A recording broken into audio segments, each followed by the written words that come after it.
Dear colleagues, ladies and gentlemen, first of all, I would like to thank Professor Kostis for this kind invitation and opportunity to speak on this esteemed meeting. I will tell you something on meteorological parameters and cardiovascular risk. My name is Ana Jelakovic. I'm a nephrologist from University Hospital Center, Zagreb. So what are the meteorological parameters? There's air temperature, humidity, pressure, wind, also snow, rain, and sunlight.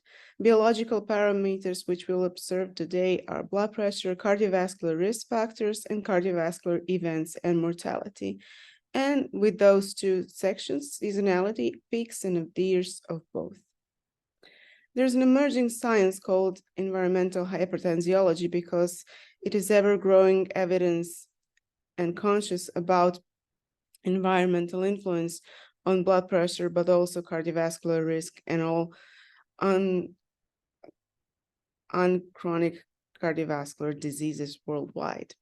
So it is usually stated that the first to observe blood pressure seasonality was Rose in 1961, when he observed this blood pressure seasonality in 56 men with ischemic heart disease.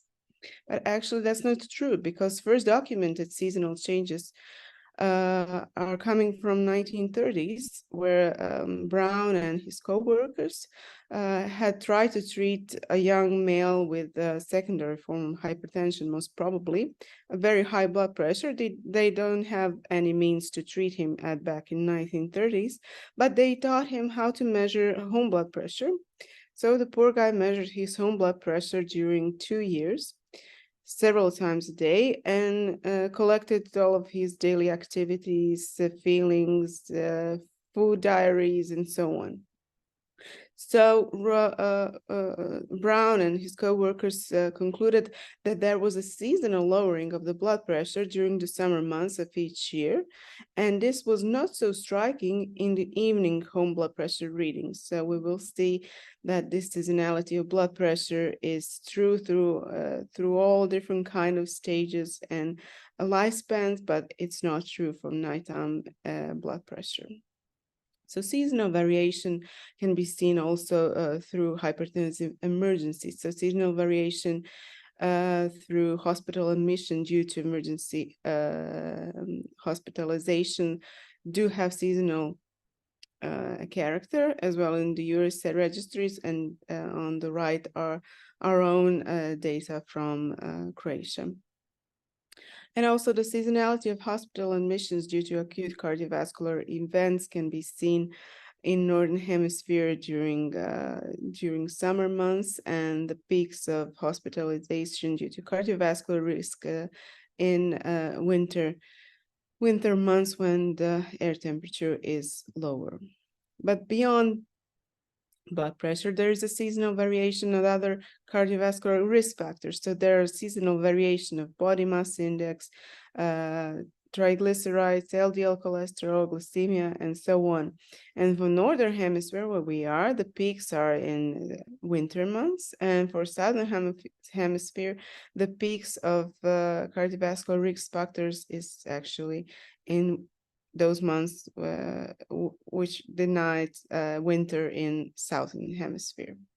Why is this so important? Because the seasonal effect of variation can be seen through heart score. For instance, for 60-year-old smoker, risk of cardiovascular death is increased for almost 7% between summer and winter months, and this depends actually on which time do you measure or calculate heart score. So it's something quite important and not to be neglected. Through large populational studies, such as was the WHO Monica project, who was conducted for almost 20 years from 25 different countries in population, the seasonal changes seem to be more pronounced in warm climates. We usually think that seasonal changes is something to do with harsh winters and hot summers, but actually in Australia, in Perth, and west parts of USA, the seasonal changes are much more pronounced than, for instance, in Russia or Iceland. Seasonal changes are even seen in sub-Saharan Africa, where there are only two seasons, dry season and rainy season, and they're both warm, but seasonal blood pressure is prevalent without cold extreme in climate, and this is true for a general population of sub-Saharan Africa. Seasonal variation is also depicted in children of various ages. And of course, the big data come from China. So on large amount of participants, this cross-sectional study showed that seasonal variation of blood pressure with air temperature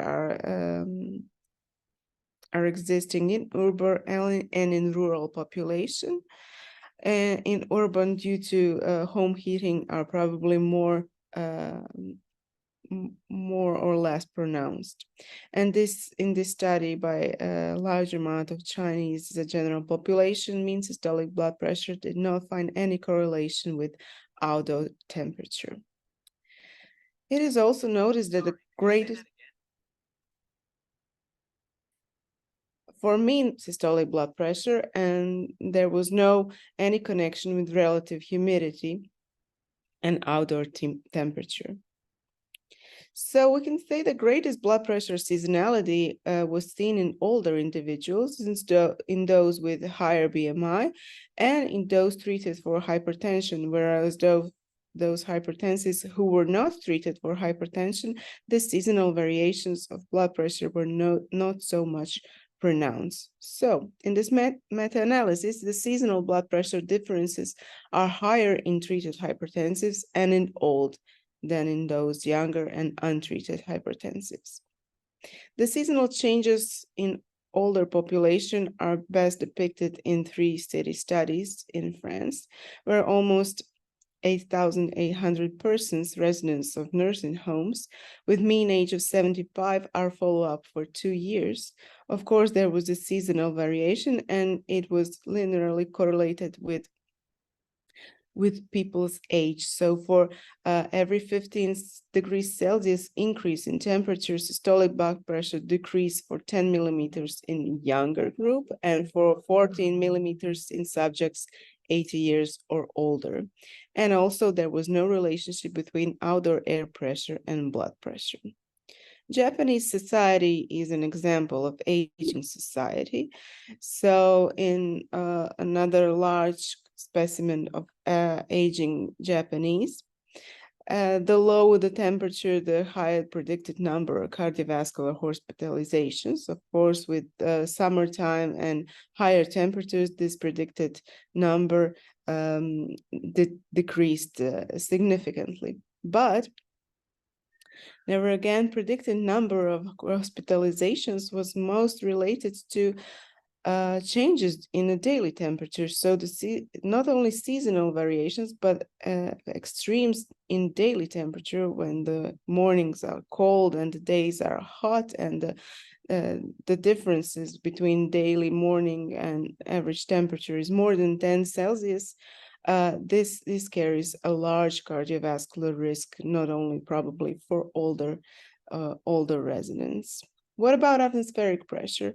There are several small and not so well conducted studies about ambient pressure and barometric pressure, like in DASH study, when they try to figure out whether there is an influence of ABPM on blood pressure regarding temperature and barometric pressure. And there was little variability in barometric pressure data, making it difficult to detect association. Also, there are some smaller studies with weak negative correlation between systolic blood pressure and atmospheric pressure, and those kind of studies carry a lot of methodological flaws. So we can conclude that seasonal blood pressure changes have a worldwide distribution. They're evident in all measurement methods, apart from nighttime ambulatory blood pressure. Average blood pressure decline in summer versus winter is about 5 to 3 millimeters of mercury in general population. And this difference appears to be larger in treated hypertensives and in older individuals. So there is not much, at least in these measurements today. We have between blood pressure, air humidity, and atmospheric pressure, but air temperature does play a significant role when it comes to changes in blood pressure. But it's not only air temperature, but the clustering of meteorological parameters can have greater effect on cardiovascular events. For instance, in this German study where they observed days with clustering of atmospheric temperature changes higher than 5 degrees, humidity changes in a large amount, and high wind velocity carries a much more association with daily hospital count. This is another graphical example of this study. So it is true that the wind speed plays a significant role when it comes to acute coronary events in a large amount of general population. In Croatia, this wind speed we call Južina, or the southern wind that brings bad weather, and it's usually connected to bad feelings, mood changes, and also biometeorological changes in every individual. In this meta-analysis, we can see that air temperature and cardiovascular mortality have different connection. The heat waves, usually during the summer, have immediate effects on mortality, while cold weather has a lag effect of 3 to 4 days when it comes to cardiovascular mortality. So why is seasonal variation in blood pressure so important in our everyday life? Well, it is important when conducting and interpreting scientific studies, and it is also important when managing hypertensive patients. So the European Society of Hypertension issued consensus document on seasonal blood pressure variation and the clinical approach in hypertension and also in research and practice. So you're free to read it. Another example how this is important in everyday life, but also in studies.